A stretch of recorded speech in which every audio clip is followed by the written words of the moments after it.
Bienvenue dans Une question, deux réponses, un Q de R avec Alex Milius, moi-même, avec Yannick Gay. et une troisième personne ce soir. Morgane Gay, Bianco, je sais jamais. Morgane Gay Bianco. Alors, on a parlé plusieurs fois de Morgane. Tu as été mentionnée comme étant la femme de Yannick, Morgane. Ouais. À mon grand bonheur. Je suis pas du tout à l'aise. Mais ça va venir. Ça va venir avec le temps. Oui, ouais. oui. Tu as écouté tous les podcasts et tu as approuvé tous les podcasts aussi. Oui, je suis très dévouée. Non, je les écoute à chaque fois et je dois donner mon avis le plus objectif possible. Il faut savoir qu'un podcast ne sera pas lancé si maintenant elle n'a pas écouté avant et puis qu'elle n'a pas accepté avant. Ouais, on va faire en sorte. On va faire Non, en mais sorte. comme vous faites du très bon travail, il n'y a pas de souci. C'est pas par hasard que Morgane est là pour cet épisode-ci, puisque Yannick me parlait tout le temps de Morgane, la reine de l'organisation, pardon. Et moi, j'y croyais pas trop. Puis quand il me l'a présentée, puis qu'elle m'a montré sa façon d'organiser les choses, j'étais très très impressionné. Ouais, sûr qu'on va briser le mythe tout de suite, sachant que j'ai 1 an de retard sur la rédaction de ma thèse. Je sais pas si je suis vraiment très très douée en organisation. Je sais varier les casquettes, donc ça c'est bon, mais je donne la priorité à d'autres choses et c'est peut-être aussi un sujet qu'on va pouvoir aborder, le fait de savoir se donner des priorités qui est un grand enjeu de l'organisation. Je vous propose de commencer par les outils qu'on pourrait avoir à disposition pour nous aider dans l'organisation journalière. Oui, parfait. Parfait pour moi. Les outils que j'utilise, alors du coup. Alors, je vais dire plutôt les outils qu'on utilise avec ma femme, vu que c'est elle qui gère aussi tout ce qui est organisation au niveau de la facturation spécialement. Nous avons un agenda, et puis on a cet agenda en commun, le bête agenda de l'iPhone. Et rien qu'avec ça, on peut faire déjà quand même pas mal de choses. Je varie surtout les couleurs. C'est super important pour moi d'avoir plusieurs couleurs différentes dans cet agenda. Par exemple, une couleur, on va dire, ça va être personal training, mes rendez-vous. Une autre couleur, ça va être ce que je vais devoir faire durant la journée, des notes que j'ai dû prendre et puis que j'ai dû mettre en place, ou des programmations ou autres, ainsi de suite. Je varie pas mal ces couleurs parce que cet indice, on va dire, visuel, m'aide beaucoup à gagner du temps. Ok, Morgane. Alors, moi au début, je fonctionnais beaucoup avec les listes. Donc, c'est-à-dire que je prenais tout bêtement une feuille de papier, je faisais toujours 2 colonnes, une perso et une d'abord étude et ensuite ça a été pour la thèse. Et je notais ce que j'avais à faire pour la journée, pour la semaine. Sauf qu'au bout du compte, je voyais que j'avançais beaucoup plus sur une colonne et pas sur l'autre. Et que je comprenais pas pourquoi une des colonnes ne marchait pas. Du coup, grâce à une amie qui m'en a d'abord parlé, puis grâce à YouTube, parce que c'est vraiment devenu un phénomène sur YouTube, j'ai commencé un bullet journal, Bujo. C'est ça qui m'a très impressionné Voilà. lorsque je t'ai remontré. Donc, il faut faire attention avec les bijoux parce que ça peut être une grosse distraction, parce qu'on peut faire des jolis dessins, on peut faire des gros décors. Donc, au début, j'avoue, ça a aussi été une perte de temps. Mais quand on prend un peu le pli et qu'on comprend que l'essentiel, c'est d'avoir un agenda annuel pour planifier ses rendez-vous sur le long terme, un agenda mensuel pour voir les choses à moyen terme et surtout un agenda hebdomadaire où on peut vraiment répartir ses tâches. Première chose, on voit où est-ce qu'on perd du temps. Parce que ça ne suffit pas de noter juste les tâches qu'on aimerait voir faites. Il faut aussi voir celles qu'on fait. Faire les courses, faire la lessive, passer du temps aussi sur les réseaux sociaux, il faut le noter parce que ça prend du temps. Des fois, on a l'impression que c'est juste 5 minutes alors que pas du tout. Et ça, c'est vraiment un très très bel outil d'organisation. Je pense qu'on mettra 1 ou 2 photos Ouais, ce serait bien, en ouais. lien. Mm. Toi, tu as appris ça comment? Alors, c'est une amie qui m'en a parlé qui avait vu la vidéo de Solange te parle, donc la youtubeuse franco-québécoise. C'est une vidéo qui est plutôt pas mal parce que elle, justement, elle montre vraiment l'utilité du bijou au-delà de tout le côté esthétique que d'autres youtubeuses peuvent avoir. Mais je crois que le phénomène, comme tous les phénomènes d'aujourd'hui, vient des États-Unis. On peut pas tout leur enlever. Donc, on pourra aussi, je pense, mettre peut-être 2-3 liens YouTube parce que de le voir comment monter son bullet journal, parce que c'est un bête cahier vierge à la base, ça peut aussi montrer aux gens que c'est très facile à faire. Alors moi, j'ai été très impressionné par ce truc, par ce bullet journal, mais par contre, ça, je ne l'emploierai jamais, parce que moi, je n'aime pas le papier. Les outils que j'emploie, ils sont tous numériques, comme toi, Yannick, comme vous, j'employais pas mal l'agenda. J'emploie aussi pour m'organiser avec d'autres personnes les invitations qu'on peut faire dans l'agenda. Je trouve ça très pratique, les peut-être, les non, je suis pas là, ou ça c'est toujours pratique pour pouvoir mettre en place plutôt que de faire une longue conversation pour savoir si on peut fixer un rendez-vous, machin. Au niveau des couleurs, j'utilise peut-être un truc en plus de vous. J'ai la couleur jaune qui représente les événements d'autres personnes.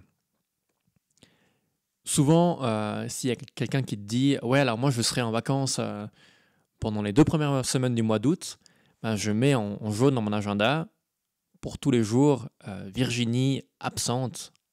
Et puis je suis sûr que je ne vais jamais demander des rendez-vous ou si tout d'un coup je n'ai pas de réponse par mail, ben, je sais que c'est parce que cette personne est en vacances. Je note ces trucs-là. Après, j'ai plein d'autres outils. Bien sûr, bon, Dropbox, tout le monde connaît. C'est très pratique pour s'organiser. Mais sinon, j'emploie beaucoup de Trello. Je t'ai vaguement montré ça, Yannick. C'est très pratique pour pouvoir bosser en équipe ou même soi-même. C'est une sorte de programme. C'est des post-it qu'on pourrait coller contre un mur et qu'on déplace de colonne en colonne, mais c'est tout de manière numérique. Et on peut collaborer avec plusieurs personnes. On peut faire une colonne fitness, une colonne maison, une colonne...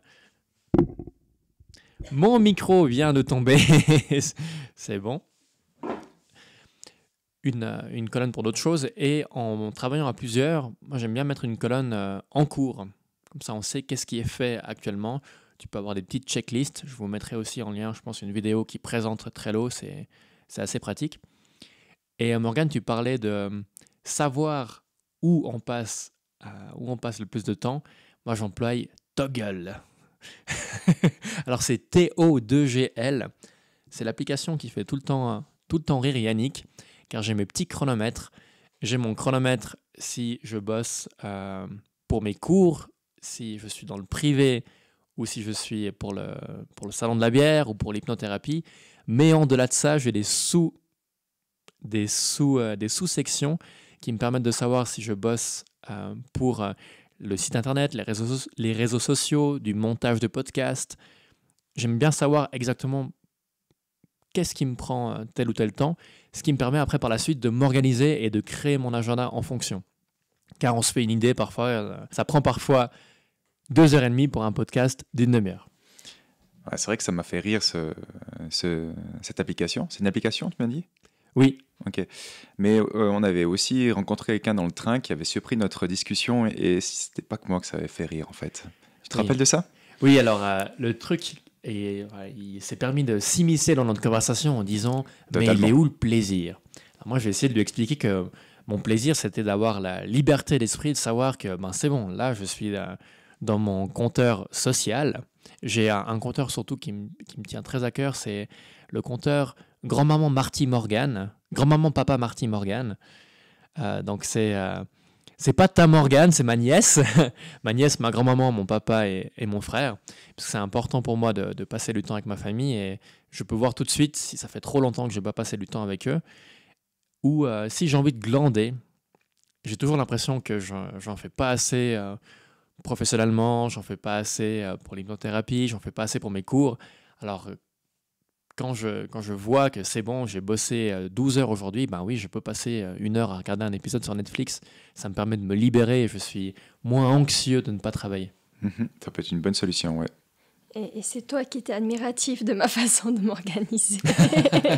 Oui, parce que prendre un crayon et commencer à faire des dessins et se donner la possibilité que ton agenda brûle, pour moi, c'est inimaginable. Ouais, mais il y a le côté jouissif du « je peux stabilosser une tâche ». C'est vrai. Que j'ai jamais trouvé avec aucun logiciel informatique. Même s'il existe la fonction surligneur, mais c'est pas pareil. C'est vrai que c'est pas pareil. Là. Ouais. Ah, c'est bon, j'ai fait ma liste. Check, check, check, check. Suivant. Je pense maintenant à un truc, puisqu'on parle du physique ou du numérique. On a vu aujourd'hui un mec qui avait l'air bien high-tech sur une terrasse. Il avait son ordinateur portable et une imprimante portable branchée juste avec 2 alimentations sur son ordinateur portable. Alors, c'était un bel effort d'optimisation, un bel effort d'organisation, mais moi, je trouvais qu'avoir une tablette, Ça aurait été plus simple que d'imprimer, puisque maintenant on peut signer sur les tablettes. Petite parenthèse.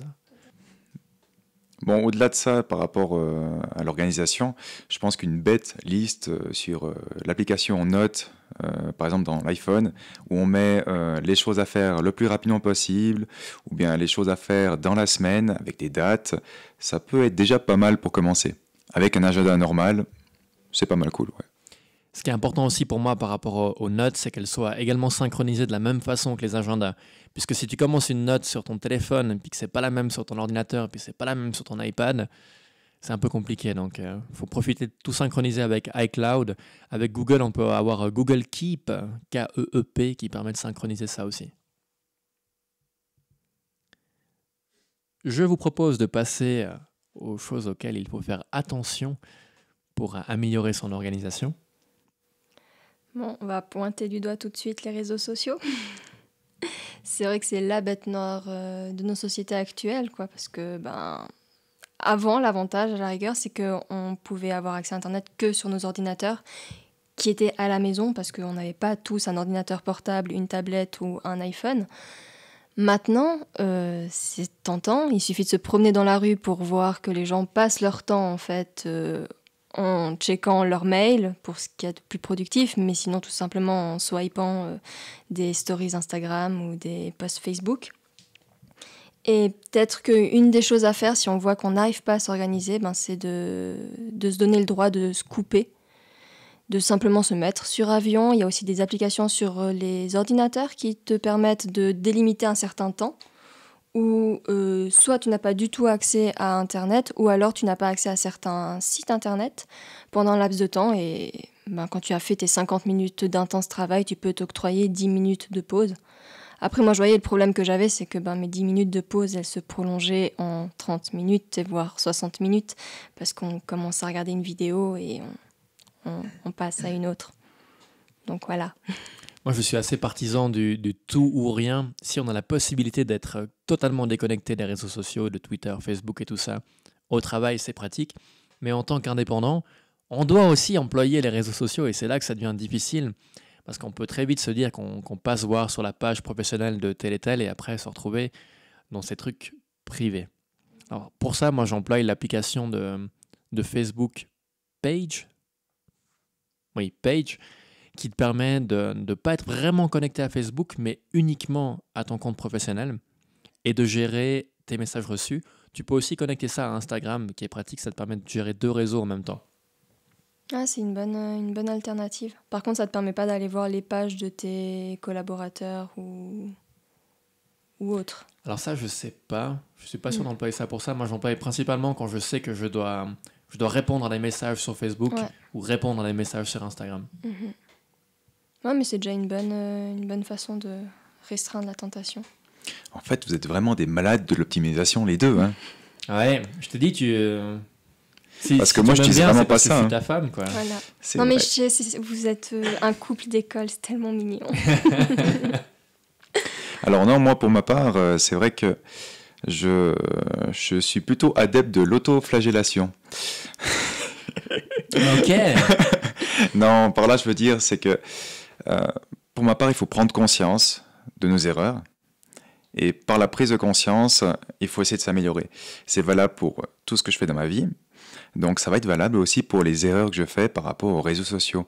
Il faut que je prenne conscience que j'ai pris trop de temps dans ces réseaux sociaux et que je mette des choses en place radicalement pour ne pas trop exagérer avec ces réseaux. Et je ne suis pas trop fan d'utiliser un outil pour ça. Je pense que ça passe par nous-mêmes, par une décision soi-même, et pas par un outil. Quel homme sage. Oui, effectivement, c'est beaucoup. C'est plus dur, hein, je pense. C'est quand même beaucoup plus dur. Je fais beaucoup d'erreurs quand même, mais je préfère ça, à titre personnel, bien sûr.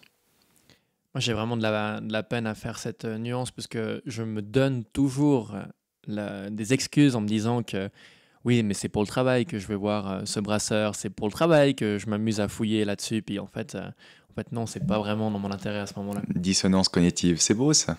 Oui.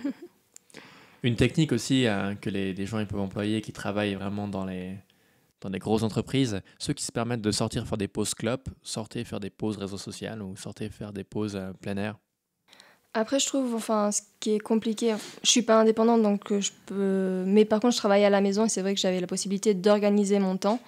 C'est qu'on trouve vite des excuses. Enfin, je vois, je fais beaucoup de choses à côté, notamment, je vais jardiner avec ma maman et c'est vite arrivé de ouais bon écoute oui il fait beau maintenant alors je viens vite t'aider et on n'avance pas sur nos tâches et je pense que vous en tant qu'indépendant c'est aussi ça qui est des fois compliqué de bon on commence par aller boire un verre avec un potentiel client partenaire et puis l'après-midi est passé donc je sais pas si là aussi toi t'as ton compteur je pense qui Bien sûr que j'ai mon compteur, oui. Mais pour les séances, pour les réunions qui pourraient traîner en longueur, là, j'ai plus tellement des rendez-vous où il y a des restaurants, où ça prend beaucoup de temps. Mais par le passé, je bloquais carrément l'après-midi parce que j'en avais pas beaucoup et que c'était très important. Là, oui, en organisant un salon de la bière, tu peux être sujet à ça. Et ce que je fais, c'est que chaque fois que je pourrais traîner en longueur un rendez-vous avec une personne en particulier, je prévois quelque chose derrière exprès, où je sais que je dois partir. Comme ça, je suis sûr que je ne serai pas sujet à C'est pas mal, faire ouais. ça. Et aussi, peu importe le travail que je fais, que ce soit à l'école, pour l'hypnothérapie, pour le salon de la bière ou pour d'autres choses, si le domaine ne m'intéresse pas du tout ou si j'ai pas envie ce jour-là, je mets une minuterie de 50 minutes et au bout de 50 minutes, je fais une pause de 10 minutes.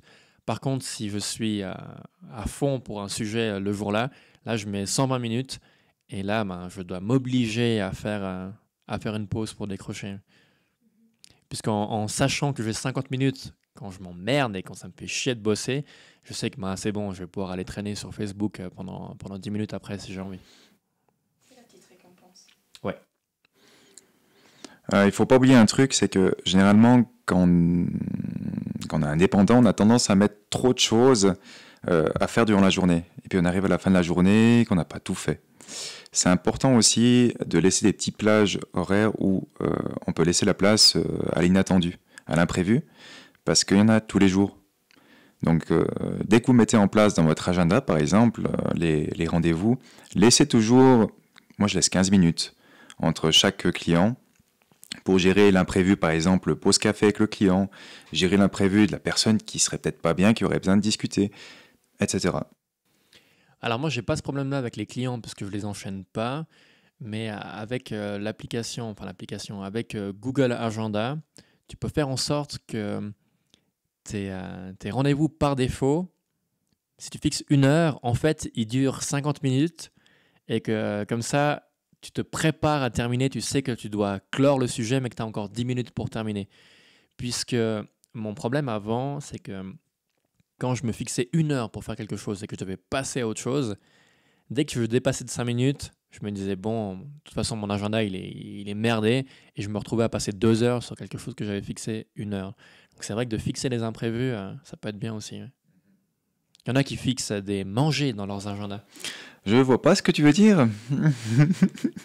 Oui, effectivement, je note également quand j'ai mes pauses, quand je veux par exemple jouer à la console, ou que je veux simplement manger et puis pas louper ce repas, parce que pour moi c'est super important de bien s'alimenter pour être productif aussi.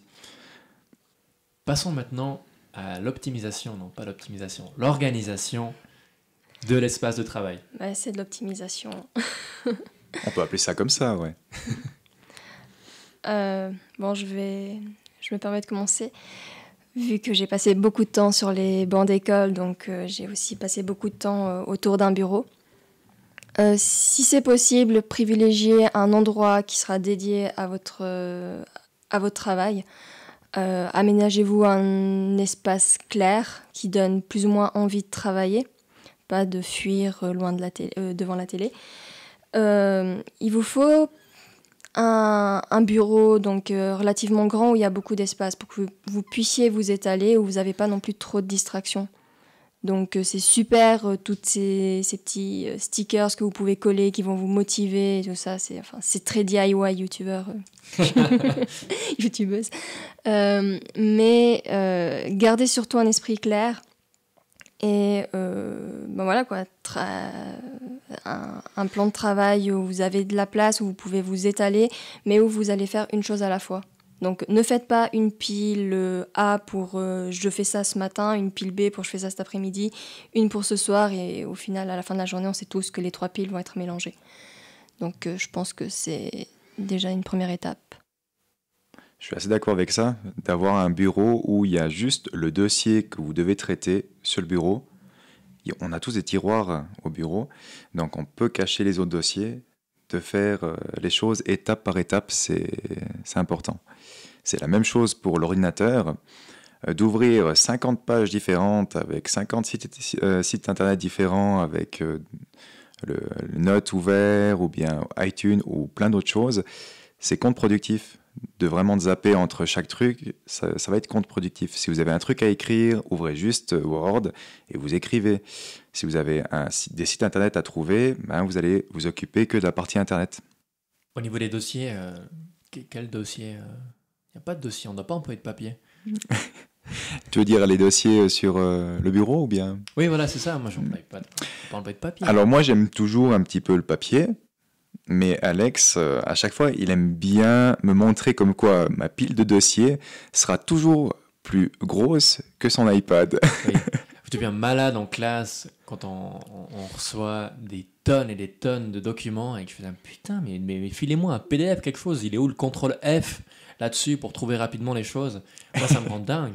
Alors maintenant, j'ai mon application Adobe et dès qu'on reçoit les documents, je les scanne à mesure. Et je les mets directement sur ma Dropbox et pendant le cours direct, je peux avoir le PDF. Même pour surligner avec un petit stabilo. Je fais pareil avec mes cours d'aromathérapie. Merci. C'est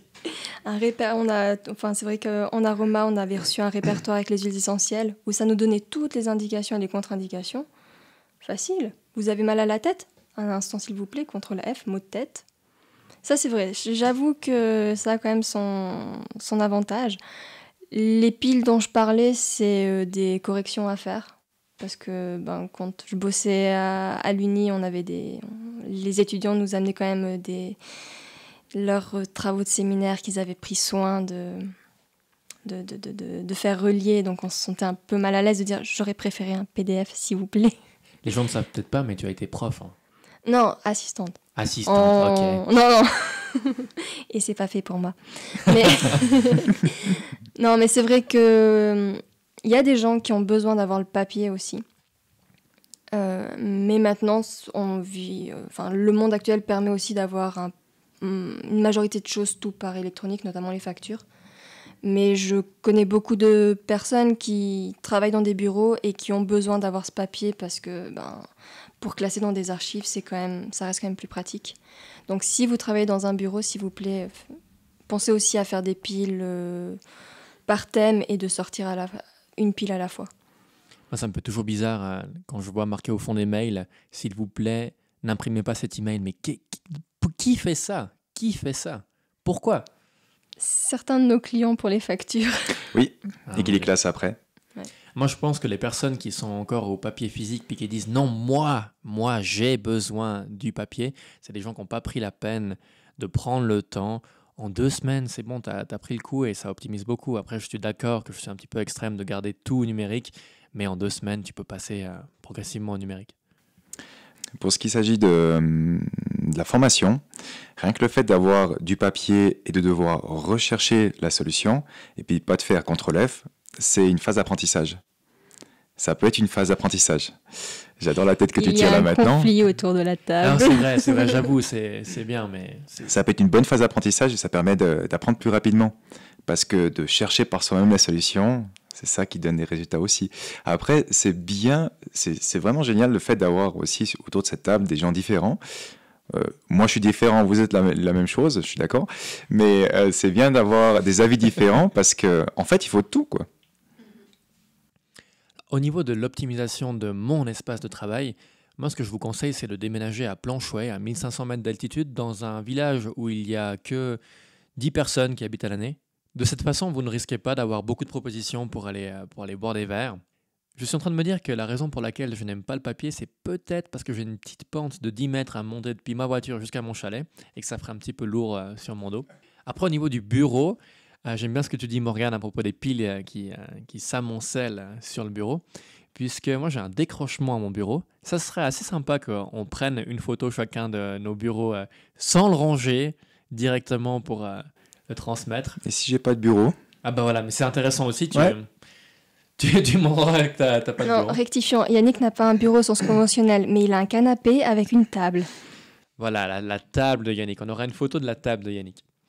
Alors moi, j'ai les documents qui me font chier à classer parce que je ne supporte pas de recevoir du papier. J'estime que les gens qui m'envoient du courrier par la poste, ils vont s'attendre à ce que ça prenne super longtemps. Alors tant pis pour leur gueule. Quand ça arrive à la hauteur de mon coude et puis que je ne peux plus employer l'espace, là, je traite la pile. Sinon, ce qui est important pour des gens comme Yannick qui bossent, qui n'ont pas de bureau, donc qui travaillent avec un ordinateur portable, lorsque vous travaillez durant de longues heures, pensez à monter l'écran, pas que vous soyez accroupis comme des hommes de Cro-Magnon en train d'essayer de faire du feu. C'est important de pouvoir avoir la nuque bien droite. Moi, j'empile sur un recueil de Sherlock Holmes et 2 livres de Bible de bière qui me permettent d'avoir la tête à la bonne hauteur. Et je branche un clavier que je laisse en permanence sur mon bureau qui me permet d'avoir accès. J'ai une souris branchée aussi. Ça, c'est vraiment important pour passer beaucoup de temps devant l'ordinateur. Moi, j'ai connecté aussi, donc j'ai le clavier, la souris et un écran. Et je connecte l'ordinateur. Et ce qui serait bien aussi, mais là, ça demande plus d'investissement, c'est ces bureaux que l'on peut aussi surélever, qui donnent l'opportunité de travailler assis ou debout. Ah, ça coûte un peu cher, ça. Il y a des systèmes un peu plus bric-à-brac, mais où ça, en fait, c'est pas un bureau en soi, mais c'est une plaque qu'on fixe sur le bureau. Et ça, je crois que c'est déjà plus accessible, mais c'est vrai que ça demande un coût, donc c'est plutôt si vous voulez emménager votre bureau. C'est vrai que c'est une bonne remarque, ça. Là, je vais plus ramener le côté coach sportif. C'est qu'au bout d'un moment, le fait de rester assis et de ne pas bouger, on commence à avoir des douleurs, on commence à avoir des gènes. Et puis le problème avec ça, c'est qu'on perd en rentabilité. Le fait de faire un peu de mobilité, chaque 50 minutes, de faire quelques exercices d'étirement, de se lever, d'aller boire un verre d'eau, etc., ça va vous permettre de gagner en optimisation, en rentabilité, parce que vous allez éviter ces petites douleurs et ces petites gênes qui vous empêchent de vous concentrer réellement sur le problème. J'ai mon bureau à l'étage. Chaque 50 minutes ou chaque heure et demie, je descends boire un verre d'eau pour bouger. Ouais. C'est pas mal, ouais. Une dernière chose encore sur l'optimisation du bureau. Moi, j'ai 2 téléphones. Je n'ai jamais le son de mes téléphones car ça me rend malade de recevoir plein de notifications ou des appels. Mais je les mets de façon que je voie les notifications, mais que je ne les entende pas. Puisque comme ça, même si je vois que ça s'allume dans un coin, ça ne me dérange pas les bip bip bip parce qu'au bout d'un moment, ça devient insupportable. Et l'information visuelle te dérange pas? Non, ça c'est bon. Puisque comme je travaille dans le train, j'ai l'habitude d'avoir des trucs qui bougent autour. Je sais que si j'ai vu qu'il y a un truc qui s'allume, je regarderai plus tard. Et je sais que les appels, ça clignote. Donc voilà. Ou je mets le mode nuit sur iPhone qui est assez pratique, qui permet de privilégier seulement une certaine quantité de personnes pour les appels. Ou si je crois que même si une personne lambda t'appelle peut-être alors 3-4 fois, là alors tu es averti. Oui, plusieurs fois dans 10 minutes, un truc comme ça. Ouais. Nous arrivons au terme de ce premier épisode sur l'organisation. Merci beaucoup de nous avoir écoutés. Merci Morgane. Mais de rien, c'était un plaisir au final. Au final. Oh là là. Nous allons certainement faire encore 2 épisodes sur l'organisation. Exactement, ouais. Mais entre-temps, vous pouvez toujours nous envoyer vos questions pour d'autres sujets à 1q2rpodcast@gmail.com. N'hésitez pas à partager, parce que c'est vrai que l'organisation touche tout le monde. Alors, partagez un maximum avec vos amis, votre entourage. Et à lire la barre d'infos pour obtenir toutes les informations dont on vous a parlé durant le podcast. Dans le prochain épisode, nous allons vous parler de la différence d'organisation entre un étudiant, le travail en général et le travail d'indépendant. À bientôt. Bye bye. Bye.